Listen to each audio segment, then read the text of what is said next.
Il a quitté Paris pour la Normandie. Une terre à conquérir pour ce champion de jiu-jitsu brésilien. Allez, on va voir si on peut installer ou changer déjà. Depuis un an, Sébastien Lecoq transmet cet art martial à ses nouveaux adeptes. Attention tout le monde. À Rouen, tout était à construire. Trouver une salle et attirer de nouveaux pratiquants dans une discipline peu connue en France. Mission accomplie. Pour sa deuxième année, le club compte déjà une centaine de licenciés. Donc je viens chercher le kimono tout de suite pour éviter le combat debout, je vais me glisser en dessous avec ma jambe. Ici, une jambe au milieu.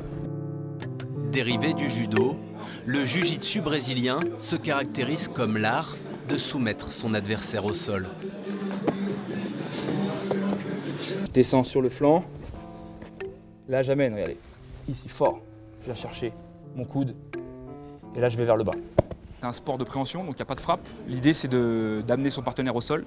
Ensuite prendre les positions les plus fortes qui soient, donc là par exemple la montée ou le dos, et de finaliser son adversaire, donc le faire abandonner par un étranglement, une clé de bras, une clé articulaire. Voilà l'objectif. La doctrine du sport c'est ça, c'est un adversaire plus petit, plus faible peut battre un adversaire plus grand par des mouvements et des leviers au sol. Dans l'exercice, Sébastien Lecoq figure parmi les meilleurs Français.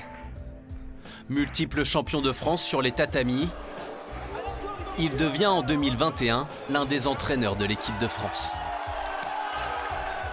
Surtout, je le redis encore, on tape si on a mal, on abandonne.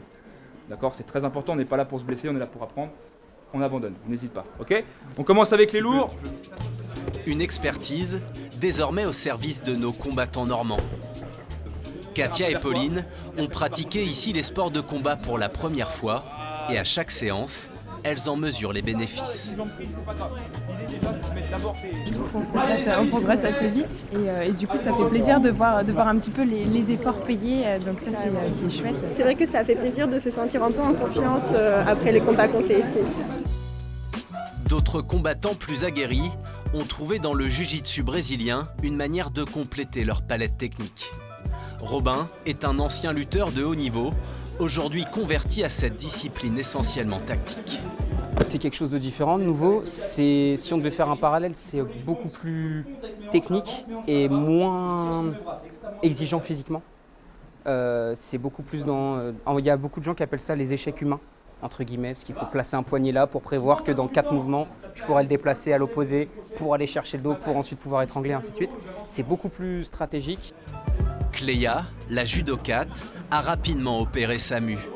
Après quelques mois de pratique seulement, elle a décroché plusieurs titres nationaux.